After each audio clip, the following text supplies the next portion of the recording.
But whether you've got the clear skies or the cloud or the rain, it's going to be a mild start to Thursday. Temperatures remaining in the mid-teens in places. It's also a cloudy start for many, particularly across parts of Scotland and Northern Ireland, where there'll be some outbreaks of rain. Clear spells further south, some sunshine first thing, but areas of cloud and some showers starting to spread back into parts of the south and the west of England and Wales. Best chance of some sunshine, I suspect, will be across North Wales and Northern England before we get into this cloudier zone through Scotland and Northern Ireland, although some cloud breaks are likely for the northeast of Scotland as first band of rain clears Shetland. Then on Thursday afternoon, well, it's a real mixed bag out there. Areas of cloud and showers, some heavy downpours for parts of West Wales into the southwest, eventually pushing into Northern Ireland, northwest England and southwest Scotland. One or two showers elsewhere, but mostly dry with some sunny spells and with light winds, feeling pleasant in the sunshine with temperatures at 17, even 18 Celsius. Showers from the word go on Friday, but also a decent chance of some sunshine, especially in central and eastern parts, ahead of this system that brings some heavy and persistent rain in from the west and southwest into Northern Ireland, Wales and the southwest of England, clearing through by the time we start off the weekend. So Saturday looking like the best bet for dry and fine weather. Expect warm spells with the odd rude interruption. Box Boilers sponsors the weather on GB News. We could be delivering the perfect Christmas to you this year. There's £30,000 in tax-free cash to make 2026 the best year yet. A further £10,000 cash to spend on gifts for all the family. There's £1,000 to spend in your favourite supermarket. And a festively themed GB News goodie bag, and we'll get it all to you in time for the big day. For a chance to win, text WIN to 63225. One entry costs £2.50 plus one standard network rate message. Or text bonus to 63225. 5 entries cost £5 plus one standard network rate message. Go to gbnews.com/win. Entries start at £2.50. Call 0903 686 3232. Calls cost £2.50 plus your network access charge. Or post your name and number to GB17 PO Box 8690 Derby DE1 9TT. UK only. Entrance must be 18 or over. Lines close at 4 p.m. on the 28th of November. Please check the closing time if listening or watching on demand. Good luck. Hi, I'm Michelle Dewberry, and my show is your opportunity to cut through all the noise and dive in headfirst to some robust debates. Ideas clash. Situation, isn't it? Because the failure is you're deliberately avoiding my point. Nothing's held back. And if you think this is the end of it, wait for more. And we do not shy away from the difficult stuff. Sometimes I want to shake people and say, if only you understood. So join me on Jubes & Co. weeknights at 6 p.m. only on GB News, Britain's news channel. Mornings don't have to be tiresome, especially if you have the right company. Wake up to news as it happens, opinion and debate, and of course, a little bit of entertainment too. Because when the kettle's on, we're on. That's Breakfast on GB News, a show worth waking up for. Every morning from 6 a.m. Only on the People's Channel, Britain's news channel. We'll spread the news, you spread the word. From the school run to the home run, watch a new show for all of Britain. So he can say whatever he wants. A straight-talking show where all voices are heard. And, you know, when are we going to stop talking about smashing the gangs and actually do it? With the stories that matter from every part of our country. There's a bit of a crash landing there for your Chancellor. Bold, fearless and standing up for you. That's me, Martin Daubney, 3 p.m. till 6 p.m, weekdays, here only on GB News. The People's Channel, Britain's news channel. Westminster's full of talk, but out here, it's the real world. Am I allowed to talk then? No, that's it. This is where it matters, real people and real lives. That's what politics is all about. Practice Trump made a good start. No. Straight answers, no spin, and just a couple of pints. How many fingers have I got up? About 10. So join me for Lee Anderson's Real World every Friday at 7 p.m, only on GB News. The People's Channel, Britain's news channel.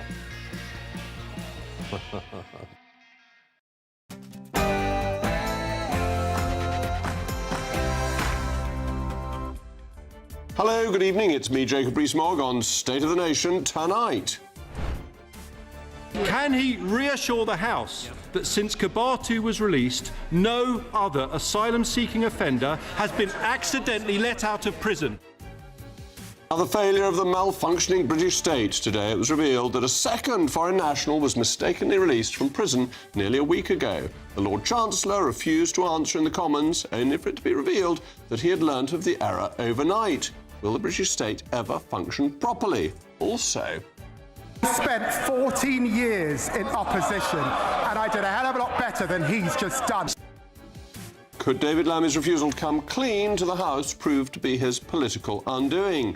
The building of a monument to Christianity has been launched in the West Midlands today. The postmodernist structure will feature 1 million bricks and symbolise the eternal nature of God. But should a more traditional design have been chosen? Plus... Can I help you? Yes, my name is Bond. James Bond. I'm looking for Dr. Goodhead. You just found her. What makes a gentleman? Country Life has listed 39 characteristics of a true gentleman, from spare wellies to gin glasses to Roger Moore being the favoured 007. Is it time to bring back good old-fashioned male chivalry? State of the Nation starts now.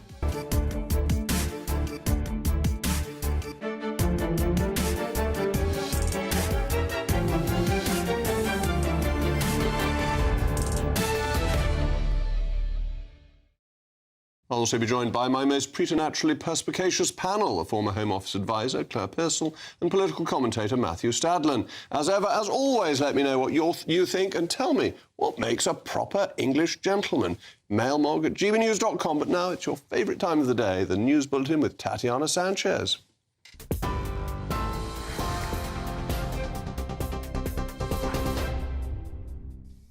Jacob, thank you very much. The top stories. A 24-year-old Algerian man mistakenly released from prison in London has been named as Brahim Kadour Sharif. He was wrongly freed from HMP Wandsworth on the 29th of October.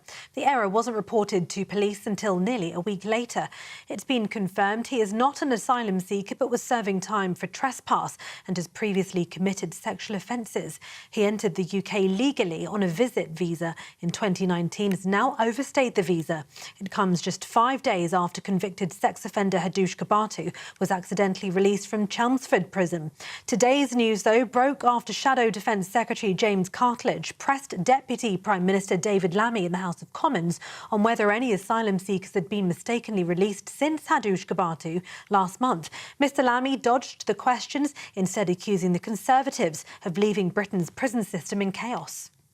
They left our prisons on the brink of collapse entirely, threatening to allow offenders to run wild on our streets. He knows that. Rape victims waiting years for their day in court. He knows that. Neighbourhood policing decimated, leaving our people feeling unsafe in their communities, and they haven't learned a thing. Police are hunting another prisoner who's been accidentally released from HMP Wandsworth. Surrey police have put out an appeal to find 35-year-old Billy Smith, who was released in error on Monday. Smith was sentenced to 45 months for multiple fraud offences at Croydon Crown Court on Monday, during which he appeared via a live video link from HMP Wandsworth. He has links to Woking, but could be anywhere in Surrey, the force said. Prison sources say it would have been irresponsible for David Lammy to discuss the situation during Prime Minister's questions, despite being informed about it overnight, describing the case as incredibly complex and involving multiple agencies, with details still emerging. Downing Street has called the incident utterly unacceptable, saying the circumstances will be forensically examined as part of Dame Lynn Owen's review into wrongful releases. David Lammy says he's absolutely outraged and appalled by the mistake, confirming an urgent manhunt is underway and vowing to leave no stone unturned in fixing what he calls deeper flaws in the criminal justice system. There, of course, talking about the Algerian man who was accidentally released today. And finally, the head of the broadcasting regulator Ofcom has told the BBC chairman that he must seriously examine allegations of bias, censorship and doctoring uncovered by The Telegraph.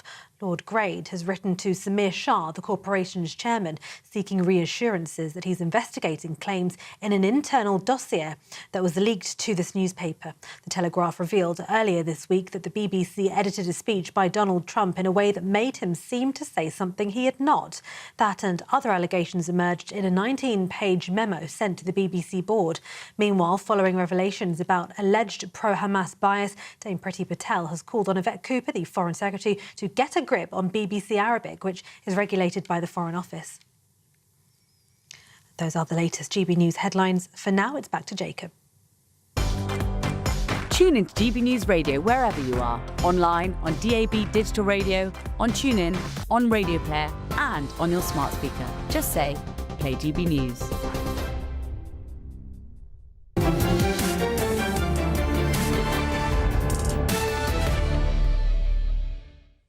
Welcome back to State of the Nation. The British state is failing in its fundamental job of protecting citizens. In just a fortnight, 2 foreign nationals have been mistakenly released from prison.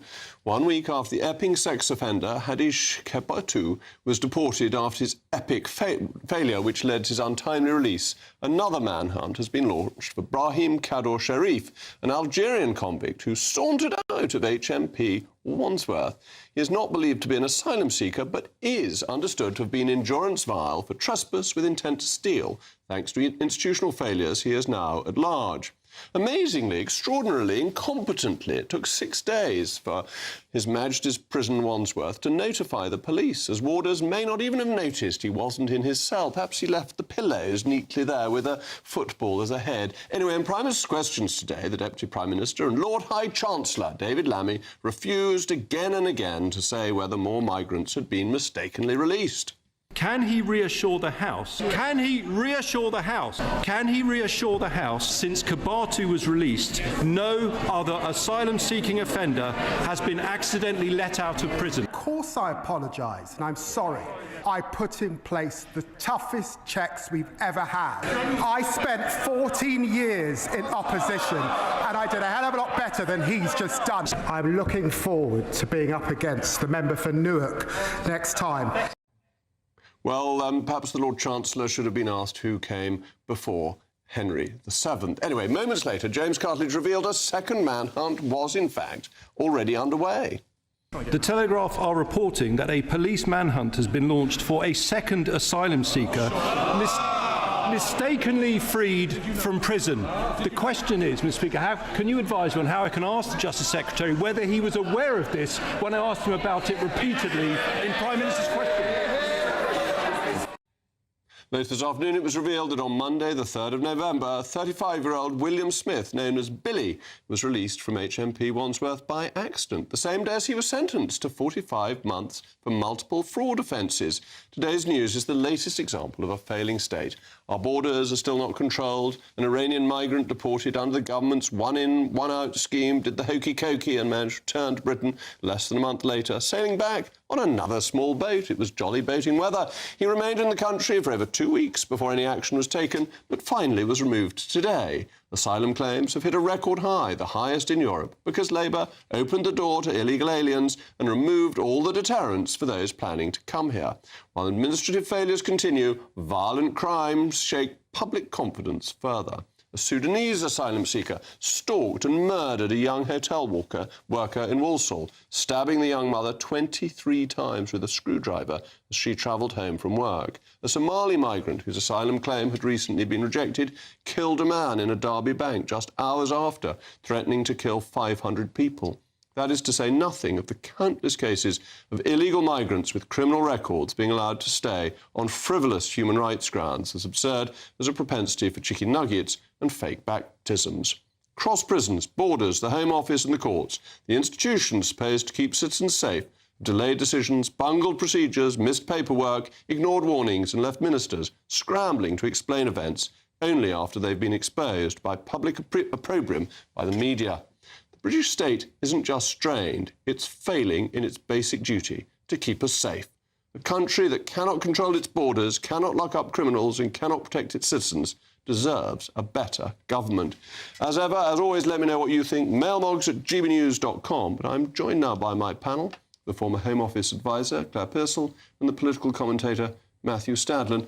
Matthew, are you going to be Daniel in the lion's den and defend David Lammy and the release of prisoners incompetently? This is very serious. It's an extremely serious thing when the state allows people out of prison who should be in prison. It's so serious and it's so farcical that it would almost be comical if these offences were not what they are. So it's an outrage. I suppose one of the questions is who to blame. Do we spend 5 minutes blaming your guys for ruining the justice system, underinvesting, years of austerity and so forth, or because the government has now been in power for nearly a year and a half, do we focus on the government? Clearly, the emphasis has to be on the government, but let's not pretend that the inheritance hasn't played a role. That's extremely fair-minded of you. But let's try and see what bits of policy decisions could be leading to this. I know the previous government was thinking of an early release scheme, but has this early release scheme not been introduced properly? Is that where the problem lies? Or is it just incompetence in prisons, that prisons are badly run and that this is a more long-standing problem? They seem to be two distinct things. It's one thing if someone is properly released under an early release scheme. You may disagree or not with the early release. But there's another if they are released when they shouldn't be released. I mean, at this rate, people will be queuing up to get custodial sentences in order to avoid prison. Indeed. Well, Claire, let me bring you in, because you used to work in the Home Office. Yeah. Is there something fundamentally wrong with the Home Office? Or actually, this is the Ministry of Justice. So who is getting this wrong? Which part of government? When you're looking at prisons, then it has to be, the buck has to stop with the Ministry of Justice. I mean, the Home Office has got its own set of problems. It is a basket case in many other ways. But it looks like the Department for Justice cannot control what is going on in Britain's prisons, whether that is they don't have enough staff, whether the staff are not trained, and just to let people out. I mean, a 45-month sentence for the gentleman you mentioned, Billy, it seemed to turn into 45 minutes. You may as well put in a revolving door at HMP Wandsworth. They've not got the best history as it comes, and nobody seems to be getting a grip on what you have to do about it. So I think there are an awful lot of policy questions for the MOJ, but also the Home Office does have its part to play when you're looking at somebody's asylum status. And what is likely to have gone wrong? Because you would have thought that when somebody's in prison, there would be a file, and that the file would say the date of sentence and the date of release, and then it might be adjusted if there's an early release scheme. But that would all be pretty straightforward. How physically can these mistakes be made? Well, that I don't know, because as you say, I would have thought it was relatively straightforward. Joe Bloggs came in on this date, has a date for release at XYZ.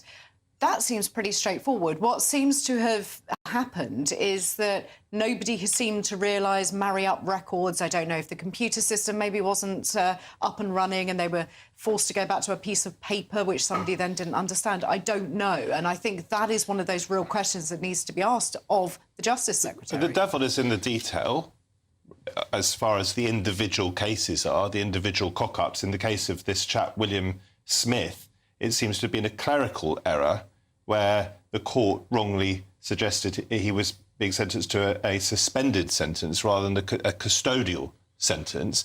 So you can look at all these things in isolation. Of course, when you have human beings, you get human error. The question is this happening on such a scale that far deeper questions have to be asked, both of the government in power and of the British state more generally, and how it is functioning, leaving party politics at least partially to one side. And do the governors have control? Because in one of these cases, they didn't notice for a week that a prisoner was missing.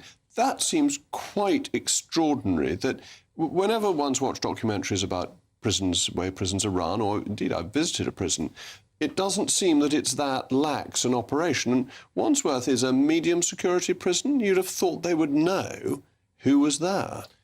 I'm not, like you, an expert on prisons. My sense is that at least some of our prisons are in a terrible state of dysfunction. How we treat our prisoners really matters. both in terms of how we see ourselves as a society, also in terms of the possibility of rehabilitation, because it's in no one's interest if people go into prison, come out, and then go in again on a loop. But it also matters because if we can't actually keep people behind bars, then we are all at risk. I mean, I heard people saying today that they were checking that people on their Ring doorbells weren't these escapees. They were comparing images on their Ring doorbells with the people who have been wrongly let out. This sort of thing corrodes trust in the state, it corrodes trust in politics, and therefore a grip has to be got. Now, we know that David Lammy, who's only been in this particular post very recently, we know that he issued very stern instructions just a week or so ago after the former release of the man who's now been deported. Clearly, more needs to be done. Yeah, I very much agree, actually, with what Matthew has been saying. Is that the first time ever? Well, no, we agreed on ID cards in the end. In the end, persuaded me. But it just seems to me there's maladministration, and it's not quite at the ministerial level, is it? It's the operational level that is just bad, and we really should be critical of the governor for allowing a prisoner not to be noticed for a week. Yes. That's even more serious than the mistake of releasing somebody because clerical errors may very occasionally happen. But just on safeguarding, you ought to know who's in the building. Well, absolutely. Any institution should know who is in their care at the time, and that's what prison staff are there to do. So the governor does have to carry the can for this. But I do wonder also, the Ministry of Justice will get all of those details coming across. They will get information from the prisons to say how many prisoners, of what category they are. And this is how we found out, didn't we, that so many had been released accidentally. It was at 262. So I think between the governor and the Ministry of Justice itself, there is equal blame to be apportioned. We're going to have to move on, I'm afraid. Unfortunately, having agreed with you, I'm now shutting you up. Sorry about that. Thanks, my panel. We'll be discussing this more later in the programme and looking into whether David Lammy's political career would be a borrowed time if he's broken the ministerial code in a moment. But first, the building of a monument to Christianity has been launched in the West Midlands today. The postmodernist structure will feature 1 million bricks and symbolise the eternal nature of God. But should a more traditional design have been chosen?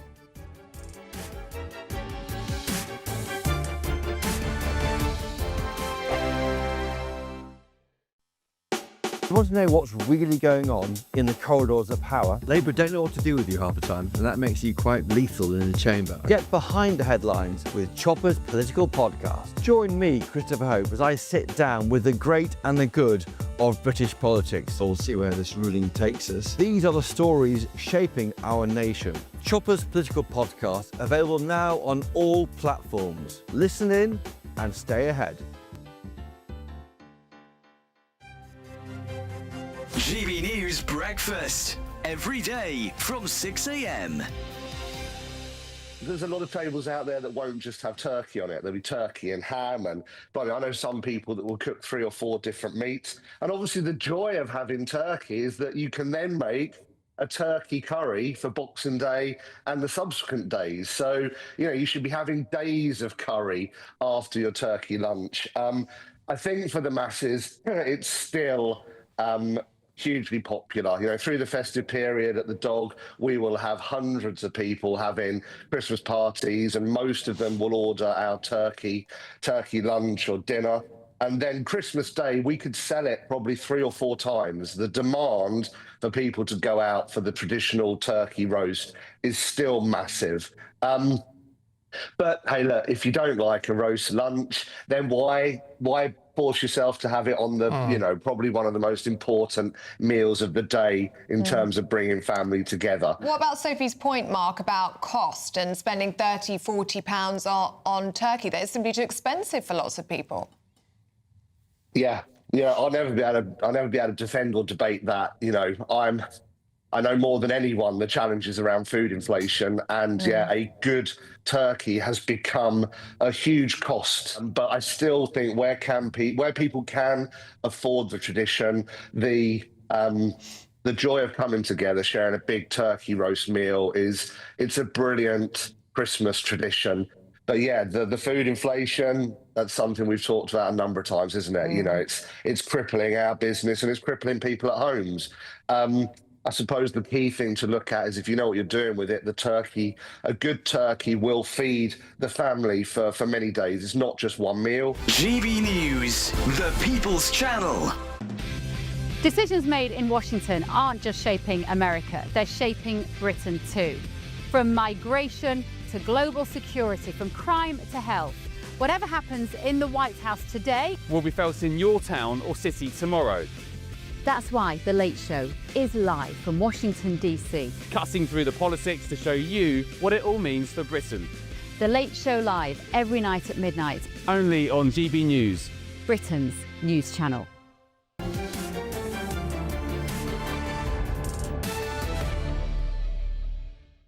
Welcome back. I'm still Jacob Rees-Mogg, and work has begun today on what will become the UK's largest Christian monument, a vast postmodern Mobius-shaped structure in the West Midlands, measuring 167 feet, twice the size of the Angel of the North, named the Eternal Wall of Answered Prayer.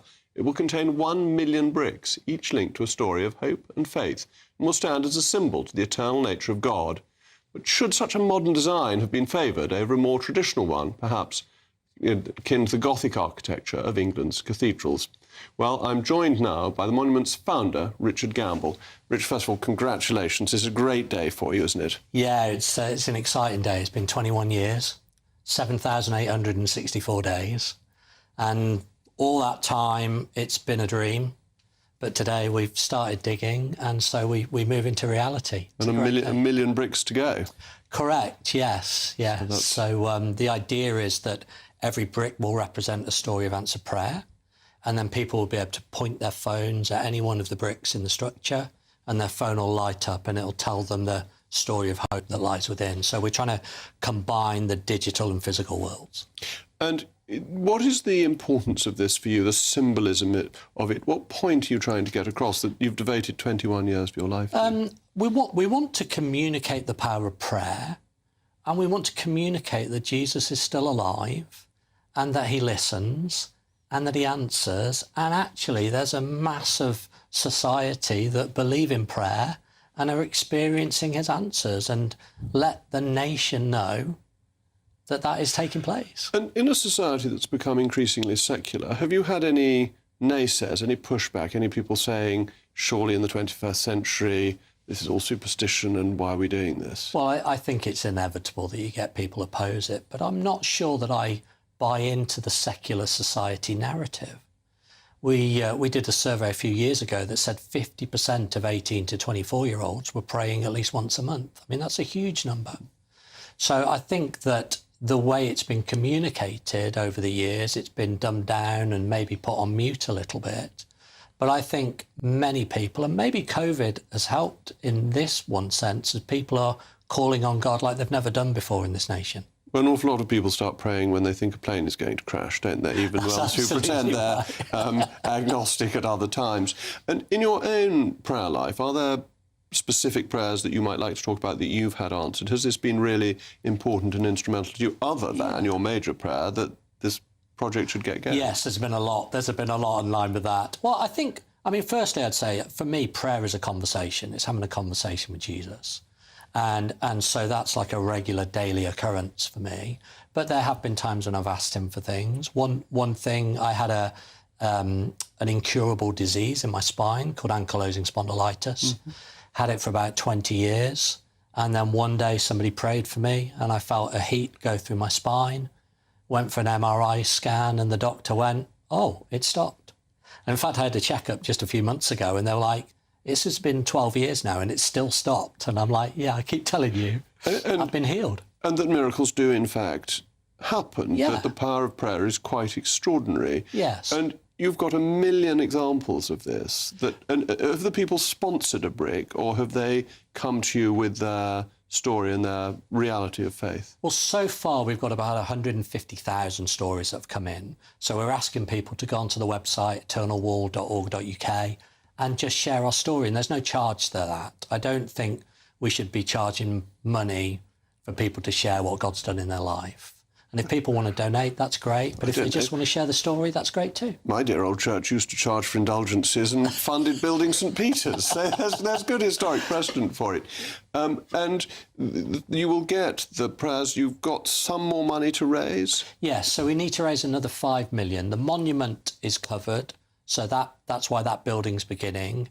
And then we just need to make the site operational and need to raise another 5 million for car park and drainage, visitor centre, that sort of stuff.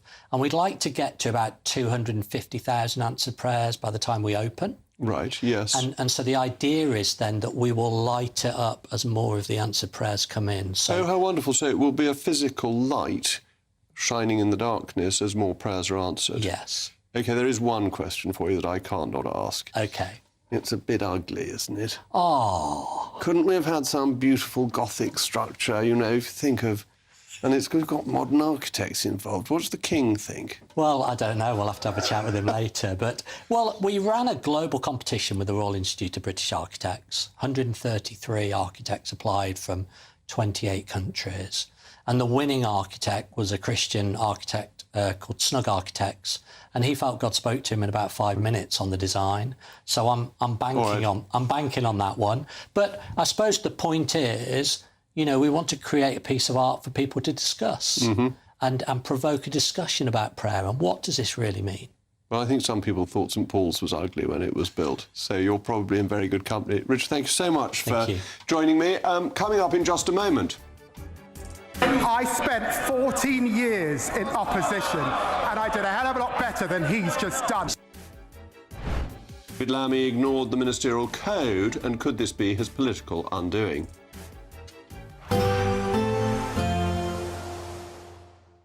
Dinner under the stars tonight? That reminds me of our travel insurance. You mean All Clear Skies? All Clear Travel Insurance sponsors GBNews Travel Destinations Forecast. Heavy downpours likely over the northeast of Spain and southern France over the course of Thursday. Some showery rain also for the Greek islands, particularly Corfu. Much of Italy looking fine with some autumn sunshine in Rome. There's that heavy rain just clearing away from Barcelona, but bringing some downpours to the south of France. Showery rain also clearing away from the Balearics. Much of southern Spain dry and sunny. Small chance of a shower or two over the Canaries. They should be clearing away as we head into the weekend.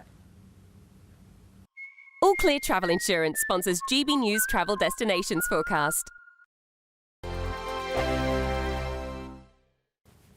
Hi there and welcome to the latest update from the Met Office for GB News.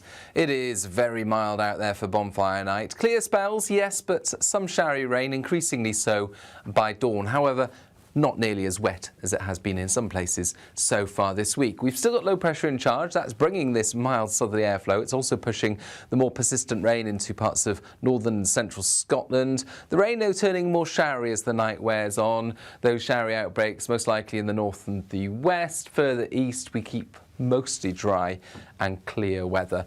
But whether you've got the clear skies or the cloud or the rain, it's going to be a mild start to Thursday. Temperatures remaining in the mid-teens in places.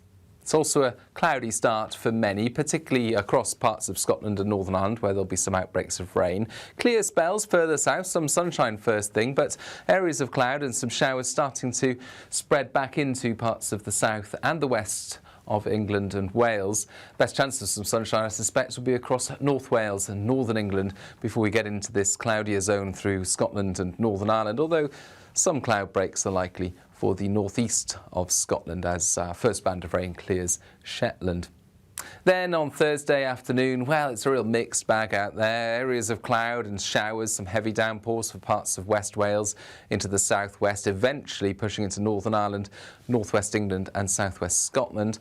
One or two showers elsewhere, but mostly dry with some sunny spells and with light winds, feeling pleasant in the sunshine with temperatures at 17, even 18 Celsius.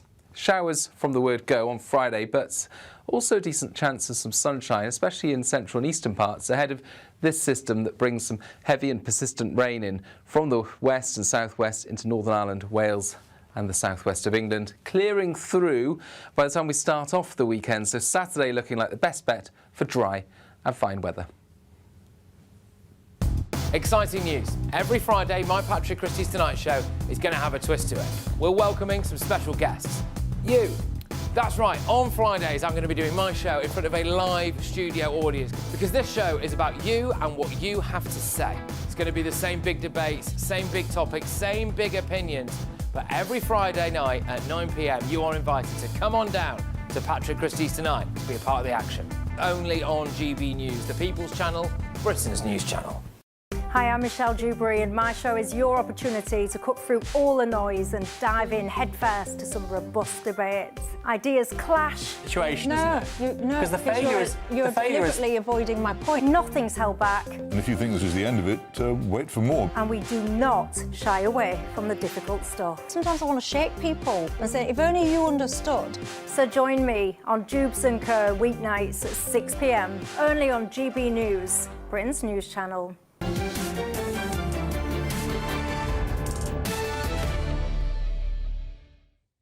The Lord Chancellor, David Lammy, is at the centre of today's accidental release scandal after it was revealed he knew about the erroneous freeing of Brahim Kador Sharif and repeatedly refused to provide an answer in the House of Commons.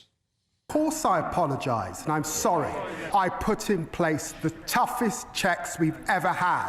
I spent 14 years in opposition, and I did a hell of a lot better than he's just done. I'm looking forward to being up against the member for Newark next time. But did he fail to follow the ministerial code in his answers? Because it states that it is of paramount importance that ministers give accurate and truthful information to Parliament. Ministerial office requires candour and openness. They should be as open as possible with Parliament and the public, refusing to provide information only when disclosure would not be in the public interest. So is the Deputy Prime Minister now on borrowed time? Well, I'm delighted to be joined by one of our favourite interview subjects, the former prison minister, the one and only Miss Anne Widdecombe. Anne, thank you for joining me. You were a prisons minister. Would you have told the House if you'd known the information before you'd answered questions? Oh, certainly, if I had known the information, yes. I don't think there's any doubt about that at all. Unless there was some really serious security reason for non-disclosure, and clearly there wasn't in this case, I would have said so. It's always embarrassing if you're suddenly challenged on something that you don't really want to make public yet. But nevertheless, you cannot give false information either in the actuality, by actually giving it, or by just refusing the right information. And they're both against the ministerial code. And you know, it was always made very clear to me that if you give a wrong answer, you correct it immediately. And you will know, Jacob, that ministers positively make a habit of giving follow-up answers when they haven't given the absolutely correct answer in the first instance. They do indeed. And in a way, this is more serious than expecting David Lammy to know about every prisoner who's been released when he's been in this particular role for a few weeks. But he's been in Parliament quite long enough to know that it is his duty to give full answers to Parliament and therefore to the public, so that we can understand what's been going on and what the problems are. Yes, I mean, that is absolutely true.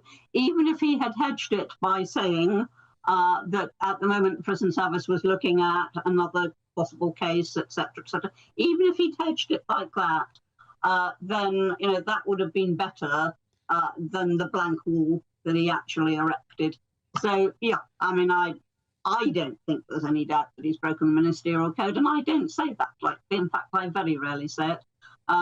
But I can't see that there's any other explanation on this occasion. And the Prime Minister has given authority to his ethics advisor to launch inquiries independently. So it would seem this is a real test of the integrity and the independence of the ethics advisor. Yes, but also I think you've got to ask, you know, what about the civil servants who were advising them? I mean, they must have said to him, if that always happens, you know, you brief for Prime Minister's question. You don't just go in and do it, you brief for it. And it's almost inconceivable that they didn't say, well, look, supposing this comes up, you know, what are you going to say, Minister? And then either they'd give him a form of evasive words, or they would say, just say it, just say it. On this occasion, that either that didn't happen, or he forgot what he was meant to say, or he didn't bother, you know, didn't bother to take the advice. I don't know.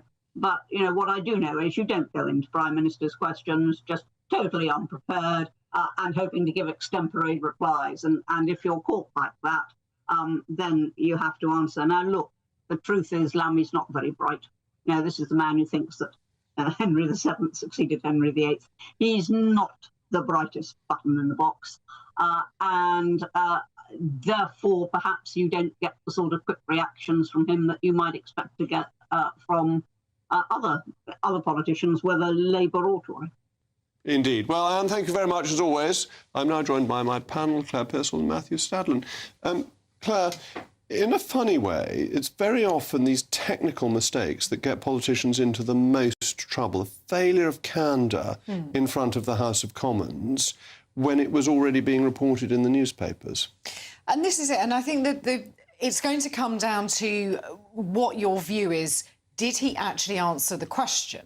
Because the question that was put to him, he didn't answer, I think, was it 5 times that James Cartledge put it to him? And I think that James Cartledge should have actually gone a slightly different way about it and asked him for a straight yes or no. Does he know? Because then you would have a definitive answer and then you would have something to hang it on. I'm not entirely convinced that he has broken the ministerial code, largely because he didn't answer that question. He talked about the failure of the Conservative Party and it was everybody else's fault, but he didn't actually answer. But it does require candour and openness. So I'm not saying he's lied to Parliament, which is a very serious charge and a very high bar, but that he's failed in admittedly a lesser but nonetheless important requirement to tell what he knows, unless there's some overriding reason not to. Exactly, and I think he was trying to use the fact that the police hadn't come out with a statement to hide behind, which didn't matter. The Metropolitan Police have actually issued a statement now saying there was absolutely no reason whatsoever that David Lammy couldn't do that. So I think he was trying very, very hard to think on his feet, but just doing a really bad job of it. He was just trying to hide his blushes, wasn't he? The Metropolitan Police statement makes it look worse rather than better. This is a very, very high bar you're setting, Jacob, for a breach of the ministerial code. If you think about the routine evasiveness of politicians at Prime Minister's questions week in, week out, where they may not directly answer a question, then, I mean, we're not going to have any politicians left, are we? Boris Johnson, your old boss, who knighted you, well, he didn't. The Princess Royal knighted me, but never mind. He recommended it. He did recommend it, indeed. I'm not sure I'd like Boris wielding a sword round me. I brought this up with Boris last week when I bumped into him at a social event. Listen, he was, to be fair to him, and I've criticised him much, he was very entertaining. The issue here is that Boris Johnson, when he was Prime Minister, was found by his peers, by other MPs, to have deliberately misled. Well, by a kangaroo court, it has to be said. Never mind. Shared by a socialist who judged him before the issue started. You're suggesting that you are now defending someone who recommended... I said this at the time. I said all of this at the time. He is your buddy, right? My point is, I don't remember, and you'll correct me if I'm wrong, but I don't remember him having been found guilty of breaching the ministerial code, even when he deliberately misled Parliament. You are now calling for David Lammy to be found to have breached the ministerial code for not answering the ministerial code directly. Is the Prime Minister's code for ministers. It's not necessarily the code. Is the Prime Minister incapable of breaching the ministerial code? I would have thought he is, because... I think he was accused later, wasn't he, for accepting a Daily Mail job. He was accused of having breached the ministerial code. You can't breach your own code, because it's your code that you're enforcing. That's correct. But this is slightly dancing on pinheads with angels. Do you really think that David Lammy has breached the ministerial code for his performance today? I think it's very odd when the Metropolitan Police come out immediately and say there were no reasons not to do it. I mean, Anne Widdecombe was being fair, I think, that either he was improperly briefed or he didn't pay attention to his briefing. Anne Widdecombe, live on national television, just said that the Justice Secretary is not very bright, and your response, Jacob, was indeed. I mean, we could do better than that. He went to Harvard, this guy. I think let's rise above that sort of comment. All right, but we do need to look at his mastermind performance, which is available on YouTube. It comes up, put in David Lammy, and the first thing that comes up is his rather marvellous mastermind performance. And he does also have a habit of calling people Nazis, like the President of the United States. I'm not sure he has a habit of it. Me and the President of the United States. I always thought I was in a good company. And it seems to me that this is just becoming routine that the government wants to cover things up because it's so embarrassed. Its days get worse and worse and worse because it's not in charge. No, I think that's right. And if you look at the behaviour of David Lammy at the dispatch box today, it's very, very similar to Keir Starmer at PMQs last week. The minute they get in a corner, the minute they feel that they're under attack, they go on the defensive and they get aggressive. And David Lammy today was incredibly aggressive, shouting, almost leaning over the dispatch box to get to James Cartledge on the other side. Don't behave like that. And I think that that is more worrying to me. It's the behaviour of the people standing at that dispatch box. That aggression, the don't question me attitude is going to turn people off of politics, and we know that trust is at an all-time low anyway, but also just members of that party looking and thinking, is this how we have to behave? There are a lot of new backbenchers who are going to see that and think, is that what I need to be a minister? Singling out David Lammy for that is a little bit harsh. I'm not defending particularly his demeanour in the House of Commons today, but we've seen so many MPs from different parties down the years behaving in suboptimal ways. So the idea that this is just a David Lammy thing and he is going to put people off politics seems to be a little unfair. But I think if you watch the venom which he was shouting across the dispatch box, you've also had Jess Phillips being very aggressive and pointing and shouting across the dispatch box, Keir Starmer doing it. I don't dispute that there are others also whose behaviour is lacking. But you only have to look at those examples from the most recent couple of weeks to say that I don't think the Labour Party are behaving particularly well. What I would say is that people, when they are in a corner, can behave badly. And there's no excuse for bad behaviour, particularly from our politicians. I would just say let's not single out David Lammy. I suspect he has not broken the ministerial code, would be my hunch. Right, I suspect it might be yours. Matthew has admitted that they're in difficulties. He's admitted the Labour government's in difficulties. Well, just look at the polls. It's like admitting Queen Anne is dead. Anyway, thank you to the great Miss Widdicombe and indeed to my panel in a moment. Can I help you? Yes, my name is Bond. James Bond. I'm looking for Dr. Goodhead. You just found her. What makes a gentleman? Country Life has listed 39 characteristics of a true gentleman, from spare wellies to gin glasses to Roger Moore being the favoured 007. Is it time to bring back good old-fashioned male chivalry? And this is your last chance to tell me what you think. mailmog@gbnews.com.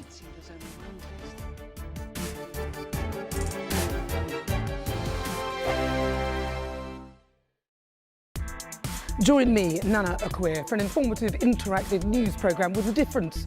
It's fun. No, he didn't say that, Dave.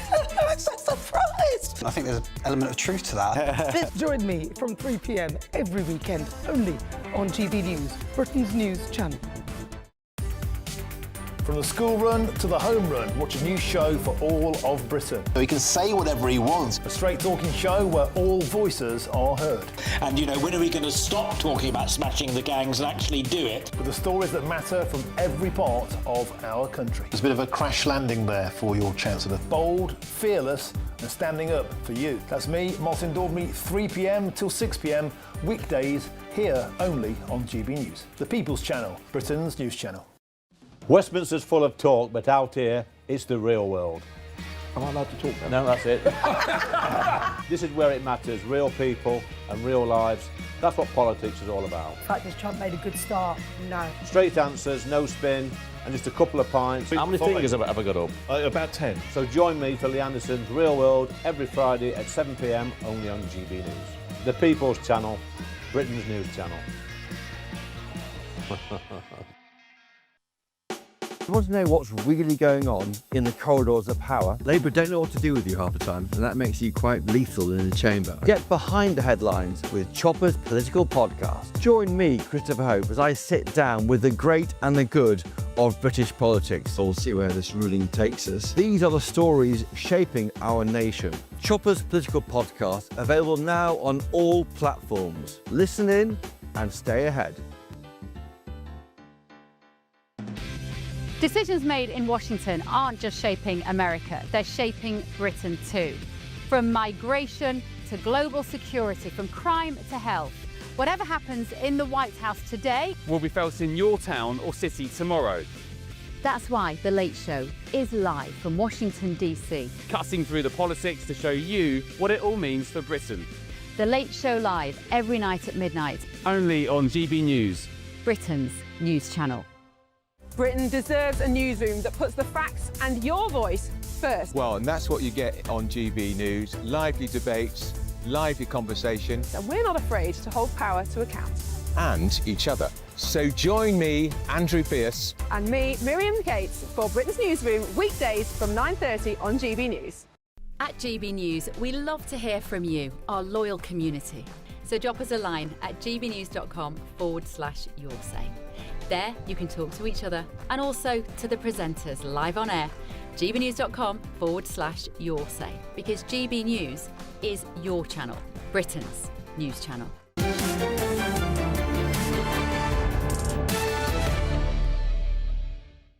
What makes a man a gentleman? As Chaucer put it, a perfect gentle knight. A new list from Country Life sets out 39 rules a man must follow to deserve the word. From believing Roger Moore was the best Bond, obviously, to keeping spare wellies for guests who doesn't, drinking gin from a tumbler everyone would, and of course never driving a Tesla, I like petrol. Etiquette expert William Hanson lays out the modern code of chivalry. So is it time to revive the classic gentleman or maintain the older rules? Well, I'm joined now by broadcaster and columnist Lizzie Cundy and my panel, Claire Pissell and Matthew Stadlen. Lizzie, thank you very much for coming in. Have you looked at this list? I love it. I don't agree with all of it. OK, which ones don't you agree with? Well, I don't agree with the Bond, I have to say. Don't agree with the Bond? No, Who's not your Roger favourite Moore. Bond? He took all his time just raising that left eyebrow all the time. Masterful. My favourite Bond was, of course, Pierce Brosnan, because I worked with him on 2 Bond movies, and he was so charming, and he was a true gent. He actually let me have his trailer, he even lent me his toothbrush. Which was very kind. Absolutely. So Bond, what about... I don't think a fellow should be able to poach and scrambled eggs, should they? I don't think that's a gentleman's thing to do. Well, I think it is. It's great that he can cook, and it's great that he can do eggs. I do like that. Oh. And I would add another one, that he can make a good cup of tea, which is very important as well. But I think to show he has some other talents. But I think it's polite for a man to offer to cook for you. But one of my main ones... Shouldn't they be offering to take you to a restaurant instead? Well, of course. That seems to be a much better, more gentlemanly approach. Well, of course it would. But or to ask Mrs. Patmore to rustle up a few eggs. Well, that's it. But, you know, I like this, that, you know, he's not going for the cheap menu. He's not rushing you off early to get the buffet in the morning at breakfast, I think is a good one to add. The other one isn't snobby about airlines. Doesn't a gentleman always go with British Airways and then complain about it afterwards? Yeah, that was one I didn't really agree with. No, I think it's always got to be British Airways, and they'll always do something wrong, and they'll be annoying. Well, that's But nonetheless, yes, I would always say go fly the flag and, you know, do it the right way. But also, I think very important one is to listen, because many men just like to talk about themselves and don't actually listen, and that was quite an important one that, you know, I liked. But manners maketh the man, and I've really instilled that into my boys. And actually, my friend was just in the same restaurant as my son, who was on a date, and she kept saying he kept standing up when the girl was leaving the table, and I thought, good boy. That's very good manners. That's not included in this list. Let me go to my panel. So, Claire, I have a wonderful panellist who comes on, who I think is absolutely the gentle knight, called Nigel Nelson. How many of these do you think he passes? Well, I would say that he passes the majority of them. He is incredibly caring, polite. He learns the names of housekeepers if we're on holiday there, you know, to tidy the room.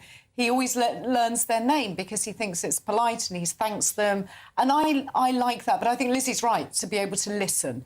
And he and I may argue, but he will always stop and he'll listen to my point of view. He'll tell me I'm wrong, which I'm not, but, you know... I think we should have you on as joint panellists, and then I hope he might agree with you. Bring him to the right. But does he take the nearest canapé on the tray? I don't think I've ever watched that. No. I don't, because I'm not a fan of canapés myself, so I don't one really of the pay greatest attention. things in life, canapés. No. And if I have any gentlemanly qualities, and I'm sure the viewers will think that I don't, particularly given I've just interrupted you, the one way in which I'm definitely not a gentleman is when it comes to canapés. No, you see, because I don't like it, the fact that everybody else's hand has been hovering over some food. So I tend not to go there with that. So that's very true. You can fuss in all you like, but you know, you can have the canapé. The thing I've never forgotten is when someone I was going out with many years ago, she was also in his early stages of the relationship, she was being wooed by another man, and she told me that he would, when he had taken her on dates, he would open the car door and make sure that she was comfortably seated before she was, and she said this by way of criticism of my behaviour, and I've never forgotten it. Well, the late Duke of Edinburgh said that if you did that, it was either a new lady or a new car. rather damns that. I quite like he never runs for things in public, which you can trace back to Aristotle, who maintained that a civilised man did not run. Yes, I agree with that, because I think running, you look like you're not organised, you're late, and I don't like that. And I also don't like eating on the go, because that is really looks unattractive. I hate seeing, you know, if I ever saw my partner, ex-partner, eating, you know, it was really scruffy and rude. I think just sit at the table, take time, don't be unorganised, because that made me think, oh, he's always just rushing. I thought Jacob meant that you mustn't run for office if you're a gentleman, which would exclude you immediately. No, but you stand for office in this country, and I'm not planning to move to America. I also agree with not drinking from bottles. I think drinking from bottles is a loathsome habit. And the word babe, because that's for a pig, not for a term of endearment. Yeah, no, well, I didn't particularly know it was for a pig. And this one about thinks Sabrina Carpenter is related to Karen and Richard. I don't know who any of them are. Not a single solitary Sabrina one. Carpenter, a pop star whose concert Rachel Reeves went to. That's the one. OK, so just to bring Rachel Reeves back into the conversation. So you've now ruled yourself out of being a gentleman because you know. Only because it's part of my job to know. But you know, there is one thing that's very important that Country Life have missed off this list, and gentlemen wearing brown shoes in town. Oh, I was brought up, you know, no brown in town, and everybody looks at me and sort of says, well, why? That's ridiculous. I've never heard of it. But it's very important. But surely everyone knows that it's so obvious that you wouldn't need to put it on a list. Clearly they don't. The gentleman sitting next to me is a prime example. And I've got to say, one that hit me is don't wear a football shirt or a sports shirt if you're going to a match. Now, I agree with that, because I can't bear it. But they don't let you into the pavilion at Lord's if you're wearing a football shirt. So there would never be a problem either for Matthew or for me, would it? But manners don't cost anything. So I'm hoping Rachel Reeves won't put that on her latest budget. Everyone should have good manners. Everyone should behave well. I suppose the question for me is there still a role for chivalry in modern life? And I would argue, yes, there is. Well, you know the finest point of chivalry is gentlemen should enter a revolving door first and leave second. So you've got to do the full circle round, and that ought to be in this list. I might draw up my own list, actually. I think I'll come up with some better, more obscure ones, because it's really we aim to be Bertie Wooster, the preux chevalier, and always to behave well. Anyway, that's all from me. Up next, it's the best mannered, the gentleman par excellence, the one and only Patrick Christys.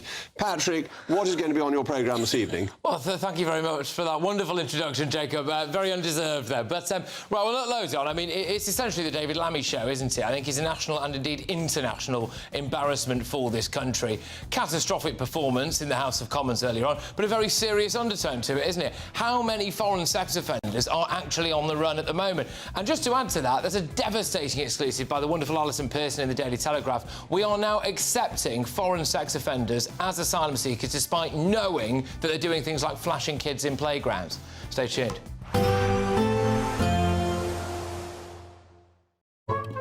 Today's outlook: cool, calm and completely horizontal. Boxed Aircon sponsors the weather on GB News. Hi there and welcome to the latest update from the Met Office for GB News.